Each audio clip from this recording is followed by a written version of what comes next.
की भारत माता की ಗ್ರಾಮ ದೇವತೆಗೆ ನಮಸ್ಕಾರವನ್ನು ಮಾಡ್ತಾ ಪರಂ ಪೂಜ್ಯ ಸ್ವಾಮೀಜಿಯವರ ಪಾದಗಳಿಗೆ ಶಿರಸಾಷ್ಟಾಂಗ ಪ್ರಣಾಮಗಳನ್ನು ಹಾಕ್ತಾ ವೇದಿಕೆಯ ಮೇಲಿರುವಂಥ ಹಿಂದೂ ವಕೀಲರು ಅಂತ ಅನ್ಸ್ಕೊಂಡಂಥವ್ರು,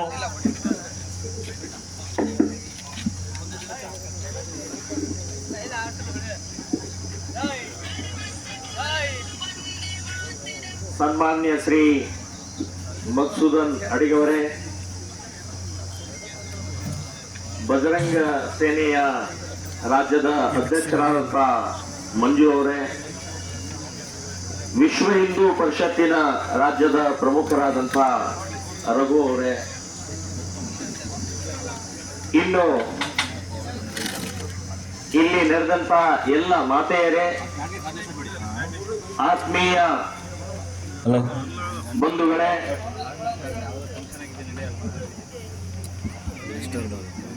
ಪ್ರಾರಂಭದಲ್ಲಿ ಅದನ್ನ ಹಾಕಿ ಕೊಡಂಗಿಲ್ಲ.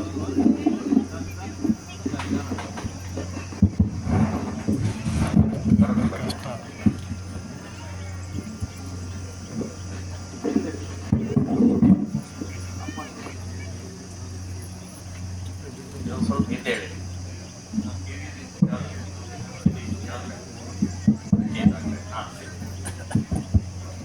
ಹರಿ ಓಂ. ಇವತ್ತಿನ ಈ ಕಾರ್ಯಕ್ರಮದ ಪ್ರಮುಖರಾದಂಥ ನವವಧು ನವ ದಂಪತಿಗಳಿಗೆ ಎಲ್ಲರ ಪರವಾಗಿ ಅವರಿಗೆ ಆಯುಷ್ಯ, ಆರೋಗ್ಯ, ಧನ ಸಂಪತ್ತು ಮತ್ತು ಮನೆ ತುಂಬ ಮಕ್ಕಳು ಕೊಡಲಿ ಅಂತ ಹೇಳಿ ನಾನು ದೇವರಲ್ಲಿ ಪ್ರಾರ್ಥನೆ ಮಾಡ್ತಾ ಇದ್ದೀನಿ. ಮಧುಗಿರಿ ಮೋದಿ ಅಂದ ತಕ್ಷಣನೇ ಇಡೀ ರಾಜ್ಯದ ಪ್ರತಿಯೊಬ್ಬ ವ್ಯಕ್ತಿಗೆ ಗೊತ್ತಿರುವಂಥ ಒಂದು ವ್ಯಕ್ತಿತ್ವ. ಹಿಂದುತ್ವಕ್ಕಾಗಿ, ಹಿಂದೂ ವಿಚಾರಧಾರೆ ಮನೆ ಮನದಲ್ಲಿ ತಲುಪಬೇಕು ಅನ್ನುವಂಥ ಕಳಕಳಿ ವೇದನೆಯಿಂದ ಇವತ್ತು ಓಡಾಡ್ತಾ ಇರುವಂಥ ವ್ಯಕ್ತಿ ಮಧುಗಿರಿ ಮೋದಿ. ಬಹಳಷ್ಟು ಅವಮಾನವನ್ನ, ಅಪಮಾನವನ್ನ, ಅಪಪ್ರಚಾರವನ್ನ ಅವರು ಅನುಭವಿಸಿದರು. ಕೇಸುಗಳನ್ನು ಅನುಭವಿಸಿದರು, ಜೈಲನ್ನು ಅನುಭವಿಸಿದರು. ಹೀಗೆ ಅನೇಕ ತಮ್ಮ ಹುಟ್ಟಿದಂಥ ಜಾತಿಯ ಅವಮಾನ, ಅದಲ್ಲದೆ ಒಂದು ಶ್ರೇಷ್ಠ ಕಾರ್ಯಕ್ಕೆ ಹೊರಟಂತ ಸಮಯದಲ್ಲೂ ಕೂಡ ಅವಮಾನವನ್ನೇ ಅನುಭವಿಸ್ತಾ ಇದ್ರು, ಅಪಪ್ರಚಾರ ಮಾಡಿದ್ರು. ಮಧುಗಿರಿ ಮೋದಿ ಕೋಟಿಗಟ್ಟಲೆ ದುಡ್ಡು ಮಾಡಿಬಿಟ್ಟಿದ್ದಾರೆ ಅಂತ ಹೇಳಿ. ಹೋರಾಟಗಾರರು ಯಾರಿರ್ತಾರೆ ಅವ್ರಿಗೆ ಗೊತ್ತು ಏನು ಪರಿಸ್ಥಿತಿ ಇರುತ್ತೆ, ಹೇಗಿರುತ್ತೆ ಅಂತನ್ನುವಂಥದ್ದು ಗೊತ್ತು. ಆದರೆ ಕುಕ್ಕಲಿಲ್ಲ, ಬಗ್ಗಲಿಲ್ಲ, ಕಣ್ಣೀರು ಹಾಕಲಿಲ್ಲ, ಮನೆ ಸೇರ್ಕೊಂಡು ಸಾಕಪ್ಪ ಬೇಡ ಅಂತ ಹೇಳಲಿಲ್ಲ ಮಧುಗಿರಿ ಮೋದಿಯವರು. ಎಷ್ಟೇ ಅವಮಾನ, ಕಷ್ಟ, ನೋವು, ತೊಂದರೆ, ಕೇಸು, ಜೈಲು ಇದ್ರೂ ಕೂಡ ಹಿಂದುತ್ವಕ್ಕಾಗಿ ನಿರಂತರವಾಗಿ ಕೆಲಸ ಮಾಡ್ತಾ ಇರುವಂತ ವೀರ ಯಾರಾದ್ರೂ ಇದ್ರೆ ಅದು ಮಧುಗಿರಿ ಮೋದಿಯವರು. ಬಂಧುಗಳೇ, ಬಹಳ ಕಷ್ಟ. ನಾನೂ ಒಬ್ಬ ಹೋರಾಟಗಾರ. 45 ವರ್ಷ ಆಯ್ತು ನಾನು ಮನೆ ಬಿಟ್ಟು. ಸಂಘ, ರಾಷ್ಟ್ರೀಯ ಸ್ವಯಂ ಸೇವಕ ಸಂಘ ನಮಗೆ ಒಂದು ದಾರಿ, ನಮಗೊಂದು ಗುರಿ ಕೊಟ್ಟಿದೆ. ಹಿಂದೂ ರಾಷ್ಟ್ರ ನಮಗೆ ಗುರಿ ಕೊಟ್ಟಿದೆ, ಹಿಂದೂ ಸಂಘಟನೆ ನಮಗೆ ದಾರಿ ಕೊಟ್ಟಿದೆ. ಸೊ ಆ ದಾರಿಯಲ್ಲಿ ಹೋಗಬೇಕಾದ್ರೆ ಎಷ್ಟು ಅಷ್ಟು ರೀತಿಯ ಈ ಸಮಾಜದಲ್ಲಿ ಇರುವಂತ ಒಟ್ಟಿಗೆ ಸೇರಿಸುವಂತದ್ದು ಬಹಳ ಕಷ್ಟ.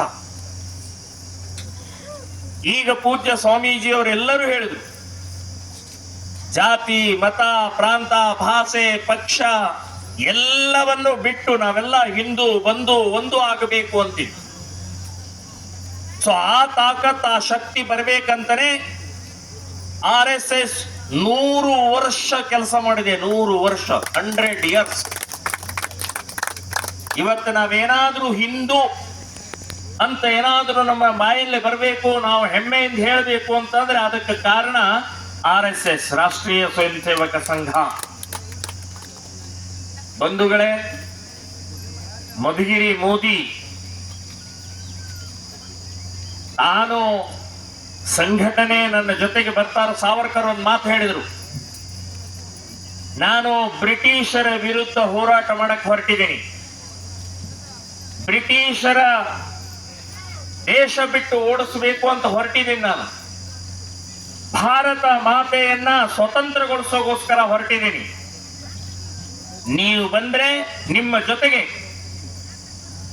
ನೀವು ಬರ್ದೇ ಇದ್ರೆ ನಿಮ್ಮನ್ನ ಬಿಟ್ಟು, ನೀವೇನಾದ್ರೂ ಅಡ್ಡ ಬಂದ್ರೆ ನಿಮ್ಮನ್ನ ಪಕ್ಕಕ್ಕೆ ತಳ್ಳಿ ನಾನಂತೂ ನನ್ನ ಗುರಿ ಮುಟ್ಟೋ ಹೊರಟಿದ್ದೀನಿ ಅಂತ ಹೇಳಿ ಸಾವರ್ಕರ್ ಹೇಳಿದ್ರು.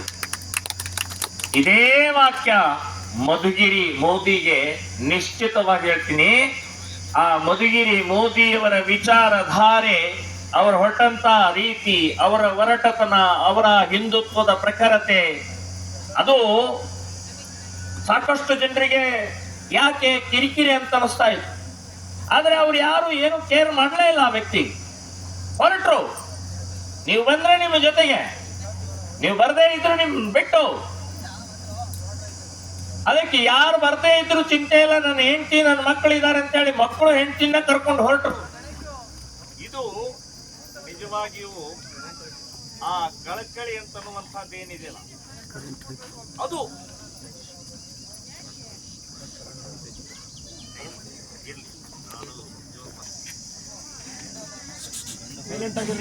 ಹಿಂದುತ್ವ ನಮ್ಮ ಉಸಿರಿದು,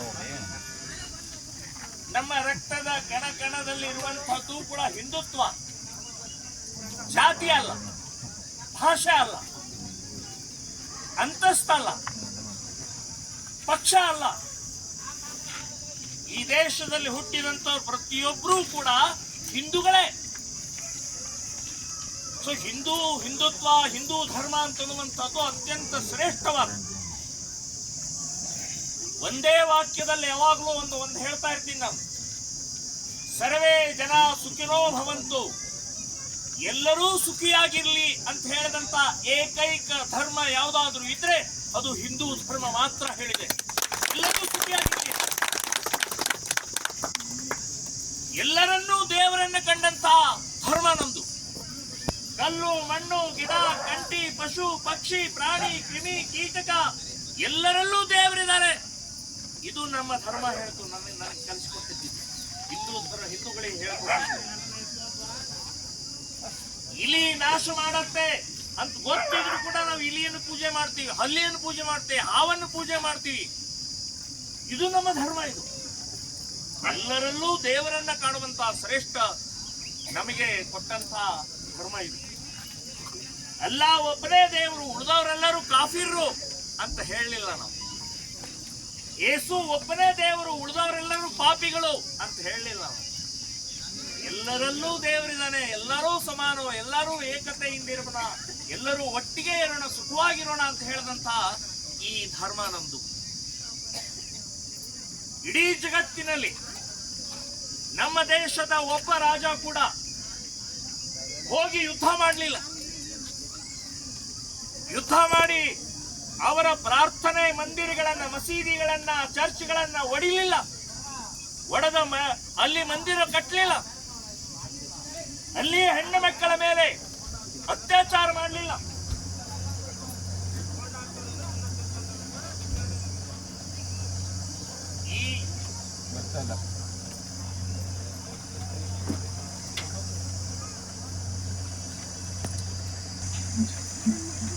ಇದು ನಮ್ಮ ಧರ್ಮ. ಇದು ಜಗತ್ತಿನ ಯಾವುದೇ ದೇಶದ ಮೇಲೆ ದಾಳಿ ಮಾಡಲಿಲ್ಲ, ಅತ್ಯಾಚಾರ ಮಾಡಲಿಲ್ಲ, ಅವರ ಪ್ರಾರ್ಥನಾ ಮಂದಿರಗಳನ್ನು ಒಡಿಲಿಲ್ಲ, ಮತಾಂತರವನ್ನ ಮಾಡಲಿಲ್ಲ. ಸೊ ನಮ್ಮ ಧರ್ಮ ಎಲ್ಲರೂ ಸುಖಿಯಾಗಿರಿ ಅಂತ ಹೇಳಿದಂತಹ ಧರ್ಮ ಇದು. ಭೂಮಿಯನ್ನು ಭೂಮಿ ತಾಯಿ ಅಂತ ಹೇಳಿದೀವಿ, ನೀರನ್ನು ಗಂಗೆ, ಯಮುನೆ, ಕಾವೇರಿ, ಸರಸ್ವತಿ ಅಂತ ಹೇಳಿ ತಾಯಿಯ ಸ್ವರೂಪದಲ್ಲಿ ಕಂಡಿವಿ ನಾವು. ಆಕಳು, ಗೋವನ್ನ, ಹಸುವನ್ನ ಗೋಮಾತಾ ಅಂತ ಹೇಳಿದಂತಹದ್ದು. ಸೊ ಎಲ್ಲರಲ್ಲೂ ತಾಯಿಯ ಸ್ವರೂಪ ಇರುವಂತಹ ಈ ಶ್ರೇಷ್ಠ ಸಂಸ್ಕಾರ ಕೊಟ್ಟಂತಹ ಸಂಪ್ರದಾಯ ಹಿಂದೂ ಧರ್ಮದ್ದು.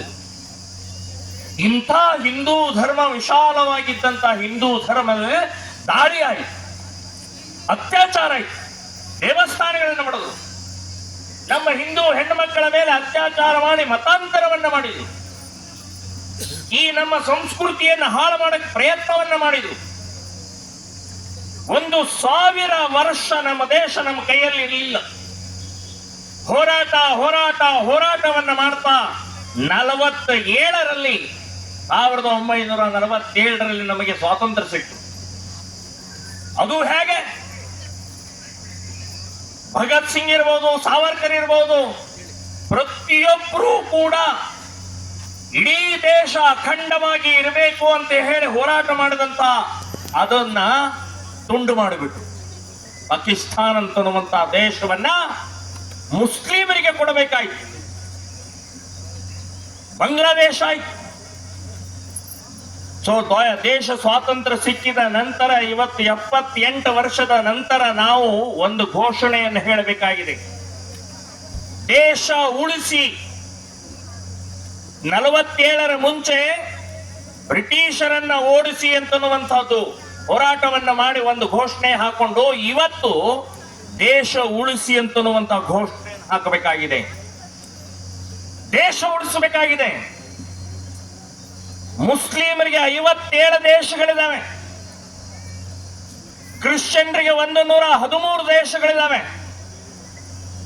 ನಮಗೆ ಹಿಂದೂಗಳಿಗೆ ಒಂದೇ ಒಂದು ದೇಶ ಭಾರತ, ಹಿಂದೂಸ್ತಾನ್. ಇದು ಒಂದೇ ದೇಶ ನಮಗೆ, ಇದು ಒಂದೇ ಮನೆ ನಮಗೆ. ಈ ಮನೆಯನ್ನ ಕಾಪಾಡಿಕೊಳ್ಳಬೇಕಾಗಿದೆ, ಈ ಮನೆಯನ್ನು ಉಳಿಸ್ಕೊಳ್ಬೇಕಾಗಿದೆ.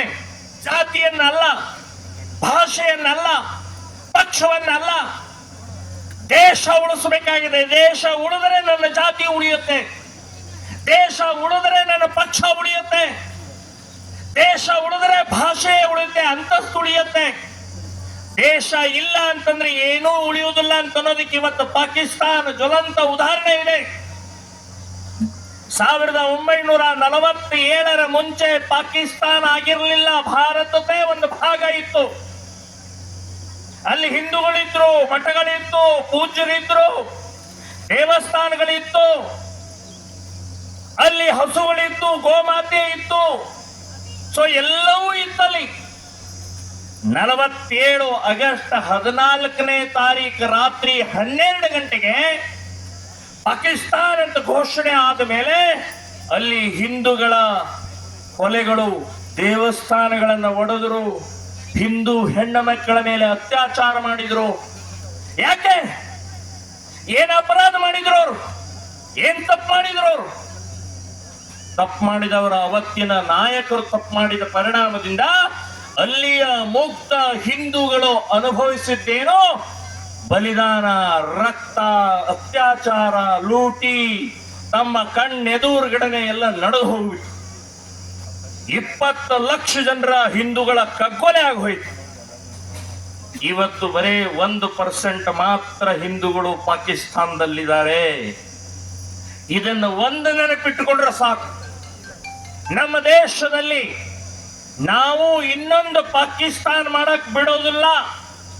ನನ್ನ ಜಾತಿ, ನನ್ನ ಮತ, ನನ್ನ ಪ್ರಾಂತ, ನನ್ನ ಭಾಷೆ, ನನ್ನ ಪಕ್ಷವನ್ನು ಬದಿಗಿಟ್ಟು ನಾನು ಮೊದಲು ಹೇಳೋದು ನಾನೊಬ್ಬ ಹಿಂದೂ ಇದ್ದೀನಿ. ಎಲ್ಲಿವರೆಗೆ ನಾವು ಆ ಭಾವನೆಯನ್ನ, ಏಕತೆಯನ್ನ ನಿರ್ಮಾಣ ಆಗೋದಿಲ್ಲೋ ಅಲ್ಲಿವರೆಗೆ ಭಯದ ವಾತಾವರಣ ನಿಶ್ಚಿತವಾಗಿ ಬರ್ತಾ ಇದೆ ಅಂತ ನೆನಪಿಟ್ಕೊಳ್ಳಿ. 2047ರಲ್ಲಿ ಇದನ್ನು ಇಸ್ಲಾಂ ಅಂತ ಘೋಷಣೆ ಮಾಡ್ತೀವಿ ಭಾರತವನ್ನ ಅಂತ ಹೇಳಿ ಡಿಕ್ಲೇರ್ ಮಾಡಿ ಈ ದೇಶದ ಮುಸ್ಲಿಮರು ಕೆಲಸ ಮಾಡ್ತಾ ಇದ್ದಾರೆ. ನಮ್ಮ ದೇಶದಲ್ಲಿ ಭಜನೆ ಮಾಡಂಗಿಲ್ಲ, ಪೂಜೆ ಮಾಡಂಗಿಲ್ಲ, ನಾವು ಕೇಸರಿ ಶಾಲ್ ಹಾಕೊಳ್ಳಂಗಿಲ್ಲ. ಇವತ್ತು ವಿರೋಧ ಮಾಡ್ತಾ ಇದ್ದಾರೆ. ಸೊ ಇಂಥ ವಿಚಿತ್ರವಾದಂತಹ ಮಾನಸಿಕತೆ ಯಾಕೆ ನಿರ್ಮಾಣ ಆಗ್ತಾ ಇದೆ ಅಂತಂದ್ರೆ ನಮ್ಮ ದೌರ್ಬಲ್ಯ, ನಮ್ಮಲ್ಲಿ ಆ ಸಿಟ್ಟು, ನಮ್ಮಲ್ಲಿ ಆ ವೇದನೆ, ನಮ್ಮಲ್ಲಿ ಆ ಕ್ಷಾತ್ರತ್ವ ಇಲ್ಲದ ಪರಿಣಾಮದಿಂದ ಇವತ್ತು ಇದೆಲ್ಲವೂ ಆಗ್ತಾ ಇದೆ. ರಾಕ್ಷಸ ಸ್ವರೂಪಿಯಾದಂಥ ಇವತ್ತು ಈ ದುಷ್ಟ ಶಕ್ತಿಗಳ ನಾಶ ಆದ್ರೆ ಮಾತ್ರ ನಮ್ಮ ದೇಶ ಉಳಿಯುತ್ತೆ ಅಂತ ನೆನಪಿಟ್ಕೊಳ್ಳಿ. ಸೊ ಆ ಹಿನ್ನೆಲೆಯಲ್ಲಿ ಪೂಜ್ಯರು ಹೇಳಿದ್ರು, ಜನಸಂಖ್ಯೆ ಸಂಬಂಧಪಟ್ಟಾಗ ಹೇಳಿದ್ರು, ಬಹಳ ಗಂಭೀರವಾಗಿ ತಗೊಳ್ಬೇಕು ನಾವು. ನಾನು ಅದಕ್ಕೆ ಹೇಳಿದೆ, ಮನೆ ತುಂಬ ಮಕ್ಕಳಾಗಲಿ ಅಂತ ಹೇಳಿ. ಅವ್ರು ಹೇಳಿದ್ರು, ಅಕಸ್ಮಾತ್ ನಿಮಗೆ ತೊಂದರೆ ಆದ್ರೆ ಮಠಗಳಿದಾವೆ, ಸಂಘಟನೆಗಳಿದಾವೆ, ನಾವು ಸಾಕ್ತೀವಿ. ನೀವು ನಿಮ್ಮ ಮನೆಯನ್ನ ಉಳಿಸೋಗೋಸ್ಕರ, ಕಡಿಮೆ ಉಳಿಸೋಗೋಸ್ಕರ ಹೇಗೆ ಸಾಕೋದು ಅಂತ ಯೋಚನೆ ಮಾಡ್ತಾ ಇದ್ದೀರಿ. ನಮ್ಮ ಪೂಜ್ಯ ಸ್ವಾಮೀಜಿಗಳು, ನಾವು ಹಿಂದೂ ಸಂಘಟಕರು ದೇಶ ಉಳಿಸಬೇಕಾಗಿದೆ. ದೇಶ ಉಳಿಸೋಗೋಸ್ಕರ ನಮ್ಮ ಚಿಂತನೆ, ಹೋರಾಟ ನಡೀತಾ ಇದೆ. ಸೊ ಆ ಹಿನ್ನೆಲೆಯಲ್ಲಿ ಇವತ್ತು 2 ದಿನದ ಹಿಂದೆನೆ ಒಂದು ಸ್ಟ್ಯಾಟಿಸ್ಟಿಕ್ಸ್ ಬಂದಿದೆ, ಒಂದು ಅಂಕಿ ಸಂಖ್ಯೆ ಡಿಕ್ಲೇರ್ ಆಗಿದೆ. ಮುಸ್ಲಿಮರ ಜನಸಂಖ್ಯೆ 7%, 8% ಜಾಸ್ತಿ ಆಗಿದೆ. ನಾವು 14% ಕೆಳಗಡೆ ಇಳಿದಿದ್ದೇವೆ. ಇವತ್ತು ಕಾಶ್ಮೀರದಲ್ಲಿ 7 ಲಕ್ಷ ಜನ 33 ವರ್ಷದ ಹಿಂದೆ ಭಾರತ ಸ್ವಾತಂತ್ರ್ಯ ಆದಾಗಲೇನೆ 7 ಲಕ್ಷ ಜನ ಹಿಂದೂಗಳನ್ನ ಕಾಶ್ಮೀರದಿಂದ ಹೊರಗೆ ಹಾಕಿದ್ರು. ಇನ್ನೂವರೆಗೆ ಒಬ್ಬ ಹಿಂದೂನು ಅಲ್ಲಿ ಒಳಗಡೆ ಹೋಗಿ ಕೂತ್ಕೊಳ್ಳಕ್ ಆಗ್ತಾ ಇಲ್ಲ. ಯಾಕೆ ಹೊರಗೆ ಹಾಕಿದ್ರು? ಯಾಕೆ ಓಡಿ ಬಂದ್ರು? ಒಂದೇ ಒಂದು ಕಾರಣ, ನೀನು ಹಿಂದೂ ಇದಿ. ಇದನ್ನು ಇಸ್ಲಾಂ ಮಾಡೋರು ನಾವು, ಇದನ್ನು ಮುಸ್ಲಿಮರು ಮಾಡೋರು ನಾವು, ಮುಸ್ಲಿಮ ರಾಜ್ಯ ಮಾಡೋರು. ದೇವಸ್ಥಾನ ಒಡೆದು ಹಾಕಿದ್ದಾರೆ. ಸೊ ಜನಸಂಖ್ಯೆ ಜಾಸ್ತಿ ಆದ ಪರಿಣಾಮದಿಂದ ಇವತ್ತು ಕಾಶ್ಮೀರ 33 ವರ್ಷದ ಹಿಂದೆ ಕಾಶ್ಮೀರ ಇದೆ. ಈಗ ಪಶ್ಚಿಮ ಬಂಗಾಲ್ ಏನಾಗಿದೆ ಪರಿಸ್ಥಿತಿ? 9 ಜಿಲ್ಲೆಯಲ್ಲಿ ಬಾಂಗ್ಲಾದೇಶ ಮುಸ್ಲಿಮರ ಆಡಳಿತ ನಡೀತಾ ಇದೆ. ಇಡೀ ಪಶ್ಚಿಮ ಬಂಗಾಳದಲ್ಲಿ ದುರ್ಗಾ ಪೂಜೆ ಮಾಡೋ ಸ್ಥಿತಿಯಲ್ಲಿಲ್ಲ. ಬಹಿರಂಗವಾಗಿ ನಮ್ಮ ಹಿಂದೂ ಹೆಣ್ಣು ಮಕ್ಕಳು ಆನಂದವಾಗಿ ಓಡಾಡೋ ಸ್ಥಿತಿಯಲ್ಲಿಲ್ಲ ಪಶ್ಚಿಮ ಬಂಗಾಲ್. ಇನ್ನು ಕೆಳಗಡೆ ಬರೋಣ, ಕೇರಳ 40% ಮಾತ್ರ ಹಿಂದೂಗಳು ಉಳಿದಿದ್ದಾರೆ. ಇನ್ನು 60% ಹಿಂದೂಗಳು ಎಲ್ಲಿ ಹೋದ್ರು? ಓಡಿ ಹೋದ್ರ, ಓಡಿಸಿದ್ರ, ಕೊಂದ್ರ, ಮತಾಂತರ ಮಾಡಿದ್ರ, ಇದನ್ನೆಲ್ಲವನ್ನೂ ಮಾಡಿದ್ರು. 40% ಮಾತ್ರ ಇದೆ. ಅಲ್ಲಿ ಮುಸ್ಲಿಮರ ಜನಸಂಖ್ಯೆ ಜಾಸ್ತಿ ಆದ ಪರಿಣಾಮದಿಂದ ಇವತ್ತು ಇದೆಲ್ಲವನ್ನು ಅನುಭವಿಸ್ತಾ ಇದ್ದೀವಿ. ಒಂದು ಕಡೆಗೆ ಮುಸ್ಲಿಮರು, ಇನ್ನೊಂದು ಕಡೆಗೆ ಕ್ರಿಶ್ಚಿಯನ್ರು, ಇನ್ನೊಂದು ಕಡೆಗೆ ಕಮ್ಯುನಿಸ್ಟರು, ಬುದ್ಧಿಜೀವಿಗಳು, ನಾಸ್ತಿಕವಾದಿಗಳು, ಇನ್ನೊಂದು ಕಡೆಗೆ ಭ್ರಷ್ಟ ವ್ಯವಸ್ಥೆ. ಹೀಗೆ 4 ಶತ್ರುಗಳು ಈ ದೇಶವನ್ನ ಕಾಡ್ತಾ ಇದ್ದಾವೆ. ನಾವು ನಮ್ಮ ಜಾತಿ ನಮ್ಮ ಮನೆಯಲ್ಲಿ ಇರಲಿ, ನಮ್ಮ ಆಚರಣೆ ನಮ್ಮ ಮನೆಯಲ್ಲಿ ಇರಲಿ. ಜಾತಿಯ ಆಚರಣೆ, ಜಾತಿಯ ಭಾವನೆ, ಪೂಜ್ಯ ಸ್ವಾಮೀಜಿಯವರು ಹೇಳಿದ್ರು, ಜಾತಿಯನ್ನ ನಾಶ ಮಾಡಕ್ ಸಾಧ್ಯನೇ ಇಲ್ಲ. ಇರ್ಲಿ, ನಮ್ಮ ಮನೆಯೊಳಗಿರ್ಲಿ, ನಮ್ಮ ಆಚರಣೆ ಇರಲಿ. ನಾವು ಮನೆಯಿಂದ ಹೊರಗಡೆ ಬಂದ ತಕ್ಷಣ ನೀನು ಯಾರು ಅಂತಂದ್ರೆ ನಾನು ಹಿಂದೂ ಇದ್ದೀನಿ ಅಂತ ಹೇಳಿ ಗರ್ವದಿಂದ, ಹೆಮ್ಮೆಯಿಂದ ಎದೆ ತಟ್ಟಿ ಹೇಳುವಂತ ಮಾನಸಿಕತೆ ಈ ಹಿಂದೂ ಸಮಾಜದಲ್ಲಿ ಬೆಳೆಸೋದೇ ಹಿಂದೂ ಸಂಘಟನೆಗಳು ಅಂತ ನೆನಪಿಟ್ಕೊಳ್ಳಿ. ಬಂಧುಗಳೇ, ಇವತ್ತಿನ ಈ ಮದುವೆ ಸಮಾರಂಭದಲ್ಲಿ ನಾವೆಲ್ಲ ಭಾಗವಹಿಸಿದ್ದೀವಿ. ಸೊ ನಮ್ಮದೊಂದು ಸಂಸ್ಕೃತಿ ಇದೆ, 16 ಸಂಸ್ಕಾರಗಳಲ್ಲಿ ಇದು ಒಂದು ಶ್ರೇಷ್ಠವಾದಂತಹ ಸಂಸ್ಕಾರ. ನಮ್ಮ ಮನೆತನ ಬೆಳೆಯುವುದು, ನಮ್ಮ ಸಮಾಜ ಬೆಳೆಯುವುದು, ನಮ್ಮ ದೇಶದ ಬೆಳವಣಿಗೆಗೋಸ್ಕರ ಇರುವಂತಹ ಈ ಮದುವೆಯ ಬಂಧನ ಪವಿತ್ರವಾದಂತಹ ಬಂಧನ ಇದು. ಸೊ ಇಂಥ ಒಂದು ಶ್ರೇಷ್ಠ ಬಂಧನದಲ್ಲಿ ನಾವೆಲ್ಲ ಪಾಲ್ಗೊಂಡಿದ್ದೀವಿ. ವಧು ವರರಿಗೆ, ನವ ದಂಪತಿಗಳಿಗೆ ಆಶೀರ್ವಾದವನ್ನ ಮಾಡಿದ್ದೀವಿ. ಅದರ ಜೊತೆಗೆ ಇವತ್ತಿನ ಪೂಜ್ಯ ಸ್ವಾಮೀಜಿಯವರ ವಿಚಾರ, ರಾಷ್ಟ್ರೀಯತೆ, ರಾಷ್ಟ್ರ ಅಂತನ್ನುವಂಥ, ದೇಶ ಅನ್ನುವಂಥದ್ದು ಪ್ರತಿಯೊಬ್ಬರೂ ನಾವು ಅರ್ಥಕೊಳ್ಬೇಕಾಗಿದೆ ಅಂತ ನೆನಪಿಟ್ಟುಕೊಂಡು, ಸೊ ಮಧುಗಿರಿ ಮೋದಿಯವರ ಆ ಕಾರ್ಯಕ್ಕೆ, ಅವರ ವಿಚಾರಕ್ಕೆ, ಅವರ ಆ ಕಾರ್ಯದ ರೀತಿ ಯೋಜನೆಗೆ ನಾವೆಲ್ಲರೂ ಕೂಡ ಬೆಂಬಲವಾಗಿ ಇದೇವಿ ಅಂತನ್ನುವಂಥದ್ದು ನಾನು ಹೇಳ್ತಾ ಇದ್ದೀನಿ. ಇಲ್ಲಿ ಯಾವುದೇ ಆ ಜಾತಿ ಈ ಜಾತಿ ಅಂತನ್ನುವಂಥದ್ದು ಇಲ್ಲ. ಎಲ್ಲರೂ ಮಾಡ್ತಾ ಇರುವಂತದ್ದು ಹಿಂದುತ್ವಕ್ಕಾಗಿ, ಹಿಂದೂ ರಾಷ್ಟ್ರಕ್ಕಾಗಿ, ಹಿಂದೂ ಸಮಾಜದ ಉಳಿವಿಗೋಸ್ಕರ ಅಂತ ನೆನಪಿಟ್ಕೊಂಡು ಜಾತಿಯ ಬಗ್ಗೆ ಹೇಳಿದ್ರು. ಕೆಲವೊಂದ್ಸಲ ನೋವಾಗತ್ತೆ. ಡಾಕ್ಟರ್ ಅಂಬೇಡ್ಕರ್ ಬ್ಯಾರಿಸ್ಟರ್ ಆಗಿದ್ರು. ಅವತ್ತಿನ ಬ್ಯಾರಿಸ್ಟರ್ ಅಂತಂದ್ರೆ ಅತ್ಯಂತ ಉನ್ನತವಾದಂತಹ ಶಿಕ್ಷಣದ ಸ್ಥಾನ ಅದು. ಬ್ಯಾರಿಸ್ಟರ್ ಆದಾಗಲೂ ಕೂಡ ಅವರನ್ನ ಮನೆಗೆ ಸೇರಿಸ್ಕೊಳ್ತಾ ಇರಲಿಲ್ಲ, ಕಚೇರಿ ಒಳಗೆ ಸೇರಿಸ್ಕೊಳ್ತಾ ಇರಲಿಲ್ಲ, ನೀರು ಕೊಡ್ತಾ ಇರಲಿಲ್ಲ. ಸೊ ಆ ಮನುಷ್ಯ ಡಾಕ್ಟರ್ ಅಂಬೇಡ್ಕರ್ ಎಷ್ಟು ನೊಂದಿರಬಹುದು. ಸೊ ನಾನು ಬ್ಯಾರಿಸ್ಟರ್ ಆದ್ರೂ ಕೂಡ ನನ್ನನ್ನು ಮುಟ್ಸ್ಕೊಳ್ಳಲ್ಲ, ನನ್ನನ್ನು ಮನೆಗೆ ಕರ್ಕೊಳ್ಳಲ್ಲ, ನನ್ನನ್ನು ಕಚೇರಿ ಒಳಗೆ ಸೇರಿಸ್ಕೊಳ್ಳಲ್ಲ, ನನಗೆ ನೀರು ಕೊಡೋದಿಲ್ಲ, ಇನ್ನು ಸಾಮಾನ್ಯ ಜನರ ನನ್ನ ಸಮಾಜದ ಕಥೆ ಏನು ಅಂತ ಹೇಳಿ ಸಿಡಿದೆದ್ದು ಅವ್ರು ಮಾಡಿದಂತಹ ಶ್ರೇಷ್ಠ ಕಾರ್ಯ ಇದೆಯಲ್ಲ, ಜಾಗೃತಿ ಮೂಡಿಸುವಂತ ಕಾರ್ಯ ಇದೆಯಲ್ಲ, ಇವತ್ತು ಮಾದಾರ ಚೆನ್ನಯ್ಯನವರು ಹೇಳಿದ್ರು ಅದು ಇವತ್ತು ಬದಲಾವಣೆ ಆಗಿದೆ, ಪರಿವರ್ತನೆ ಆಗಿದೆ. ಮಾದಾರ ಚೆನ್ನಯ್ಯನವರು ಬ್ರಾಹ್ಮಣರ ಓಣಿಯಲ್ಲಿ ಹೋದಂತ ಸಮಯದಲ್ಲಿ ಬ್ರಾಹ್ಮಣರೆಲ್ಲರೂ ಕಾಲು ತೊಳೆದು ಪೂಜೆ ಮಾಡಿದಂತಹ ಬದಲಾವಣೆಯನ್ನು ನಾವು ನೋಡಿದ್ದೀವಿ ಅಂತನ್ನುವಂಥದ್ದು ನಾನು ಆಗಬೇಕಾಗಿದೆ. ಮನುಷ್ಯರೇ ಎಂಥ ಕ್ರೌರ್ಯ ರೀ ಅದು, ಅಸ್ಪೃಶ್ಯತೆ ಅಂತನ್ನುವಂಥದ್ದು ಕ್ರೌರ್ಯ. ಅದು ನಾವು ಪ್ರತಿಯೊಬ್ಬರು ವಿರೋಧ ಮಾಡಬೇಕು, ಅದು ತಪ್ಪು ಅನ್ನುವಂಥದ್ದು ಹೇಳ್ಬೇಕು. ದೇವರು ಅನ್ನುವಂಥದ್ದು ಆ ದೇವಸ್ಥಾನ ಈ ದೇವಸ್ಥಾನ ಎಲ್ಲಿದ್ರೆ ಭೇದ, ಇದು ಹೇಗೆ ಬಂತಿದು? ಇದು ನಮ್ಮಲ್ಲಿ ಇಲ್ಲ, ಇದು ನಮ್ಮ ಶಾಸ್ತ್ರದಲ್ಲಿಲ್ಲ, ನಮ್ಮ ರಾಮಾಯಣದಲ್ಲಿಲ್ಲ, ನಮ್ಮ ಮಹಾಭಾರತದಲ್ಲಿಲ್ಲ, ನಮ್ಮ ಯಾವುದೇ ವೇದ ಉಪನಿಷತ್ತುಗಳಲ್ಲಿ ಇಲ್ಲ. ಇದು ಅಸ್ಪೃಶ್ಯತೆ ಎಲ್ಲೂ ಇಲ್ಲ. ಆದರೆ ಎಲ್ಲೋ ಮಧ್ಯದಲ್ಲಿ ತೂರ್ಕೊಂಡು ಇಡೀ ಸಮಾಜವನ್ನು ಕುಲಿಗೆಡಿಸ್ತಾ ಇರುವಂತಹ ಈ ಜಾತೀಯತೆಯನ್ನ ತೊಡಗಿಸುವಂತಹ ಕೆಲಸ 100 ವರ್ಷ RSS ನಿರಂತರ ಮಾಡಿದೆ. ಅದಕ್ಕೆ ನಾವೆಲ್ಲರೂ ಕೈ ಜೋಡಿಸಿದ್ದೇವೆ. ಇವತ್ತು ನಾವು ಯಾಕೆ ಹೇಳ್ತಾ ಇದೀವಿ? ಹೆಮ್ಮೆಯಿಂದ ಹೇಳ್ತಾ ಇದೀವಿ. ಇವತ್ತು ಪರಿವರ್ತನೆ, ಬದಲಾವಣೆ ನಮ್ಮವರಿದ್ದಾರೆ ಅವರು ಅಂತ ಹೇಳಿ. ಈ ಅಸ್ಪೃಶ್ಯತೆಯ ದುರ್ಲಾಭವನ್ನ ಕ್ರಿಶ್ಚಿಯನ್ರು ತಗೊಳ್ತಾ ಇದ್ದಾರೆ. ಕ್ರಿಶ್ಚಿಯನ್ರು ಹೇಳ್ತಾರೆ, ನಿಮಗೆ ನಾವು ನಿಮ್ಮ ದೇವಸ್ಥಾನದಲ್ಲಿ ಸೇರಿಸ್ಕೊಳ್ಳಲ್ಲ, ನಾವು ನಮ್ಮ ಚರ್ಚ್ನಲ್ಲಿ ಸೇರಿಸ್ಕೊಳ್ತೀವಿ ಅಂತ ಹೇಳಿ. ಚರ್ಚ್ನಲ್ಲಿ ಸೇರಿಸ್ಕೊಳ್ತೀರಿ, ಆಮೇಲೆ ನಿಧಾನವಾಗಿ ದಲಿತ ಚರ್ಚ್ ಅಂತ ಹೇಳಿ ಬೇರೆ ಮಾಡ್ತೀರಿ. ಆ ಚರ್ಚ್ನೊಳಗೆ ಅವ್ರದೇ ಪ್ರತ್ಯೇಕ ಚರ್ಚ್ ಆಗತ್ತೆ. ಸೊ ಅಲ್ಲಿಯೂ ಕೂಡ ನಿಮಗೆ ಬಿಡೋದಿಲ್ಲ, ನಿಮ್ಮ ಜಾತಿಯನ್ನು ಬಿಡೋದಿಲ್ಲ. ಹಿಂದೂ ಧರ್ಮದಲ್ಲೇ ಮಾತ್ರ ನಾವು ಉಳಿಬೇಕಾಗಿದೆ. ಹಿಂದೂ ಧರ್ಮ ಅನ್ನುವಂಥದ್ದು ತಾಯಿಯ ಸ್ವರೂಪದಲ್ಲಿದೆ. ತಾಯಿಯನ್ನ ಬದಲಾವಣೆ ಮಾಡಕ್ಕಾಗೋದಿಲ್ಲ. ನಮ್ಮ ತಾಯಿಯನ್ನ ದ್ರೋಹ ಮಾಡೋದು ಬೇಡ. ಈ ಮಾಡ್ತಾ ಇರುವಂತಹ ಮತಾಂತರ ಕಾರ್ಯಕ್ಕೂ ನಾವು ತಡೆ ಒಡ್ಡಬೇಕಾಗಿದೆ. ಅಸ್ಪೃಶ್ಯತೆಯ ಹೋಗಲಾಡಿಸಿ ನಾವೆಲ್ಲರೂ ಅಣ್ಣ ತಮ್ಮಂದ್ರಾಗಿ ನಾವು ಬದುಕಬೇಕಾಗಿದೆ ಅಂತನ್ನುವಂತಹ ಈ ಸಂದರ್ಭದಲ್ಲಿ ಹೇಳಿ, ಇನ್ನೊಮ್ಮೆ ಮಧುಗಿರಿ ಮೋದಿಯವರಿಗೆ ನಾನು ಅಭಿನಂದನೆಗಳನ್ನು ಹೇಳ್ತಾ ಇದ್ದೀನಿ. ಒಂದು ಒಳ್ಳೆ ಕಾರ್ಯವನ್ನ ಮಾಡ್ತಾ ಇರುವಂತ ಇವತ್ತಿನ ಮದುವೆ ಐತಿಹಾಸಿಕ ಮದುವೆ. ಇವತ್ತಿನ ಮದುವೆ ನೆನಪಿಟ್ಕೊಳ್ಬೇಕಾದಂತಹ ಮದುವೆ. ಇಲ್ಲಿ ಯಾವುದೇ ಭೇದ ಇಲ್ಲದೆ ಒಂದು ಸಣ್ಣ ಪುಟ್ಟ ಹಳ್ಳಿಯಲ್ಲಿ ಒಂದು ಆದರ್ಶವಾದಂತಹ ವಿಚಾರವನ್ನ ಇವತ್ತು ಅವರ ಮನಸ್ಸಿನಲ್ಲಿ ಇದ್ದದ್ದನ್ನ ಸಾಕಾರಗೊಳಿಸಿದ್ದಾರೆ ಅಂತನ್ನುವಂತಹ ವಿಚಾರವನ್ನ ಹೇಳಿ, ಇನ್ನೊಮ್ಮೆ ನವ ದಂಪತಿಗಳಿಗೆ ಆಯುಷ್ಯ, ಆರೋಗ್ಯ, ಧನ, ಸಂಪತ್ತು, ಮನೆ ತುಂಬ ಮಕ್ಕಳು ಕೊಡ್ಲಿ ಅಂತನ್ನುವಂಥ ವಿಚಾರವನ್ನ ಹೇಳಿ, ಕೊನೆಯದಾಗಿ ಒಂದೇ ಒಂದು ಮಹೇಶ್ ಸಿರಾದಿಂದ ಒಬ್ಬ ನಮ್ಮ ಕಾರ್ಯಕರ್ತ, ಆ ಕಾರ್ಯಕರ್ತ ಸಿರಾದಿಂದ ಅಯೋಧ್ಯವರೆಗೆ ನಡ್ಕೊಂಡು ಹೋದ್ರು. ಪಾದಯಾತ್ರೆಯ ಮೂಲಕ ನಡ್ಕೊಂಡು ಹೋದಂತ ವ್ಯಕ್ತಿ.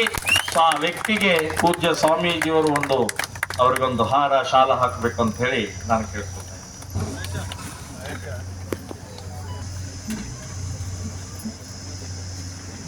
भारत माता की जय, भारत माता की जय, अयोध्यापति प्रभु श्री रामचंद्र की जय।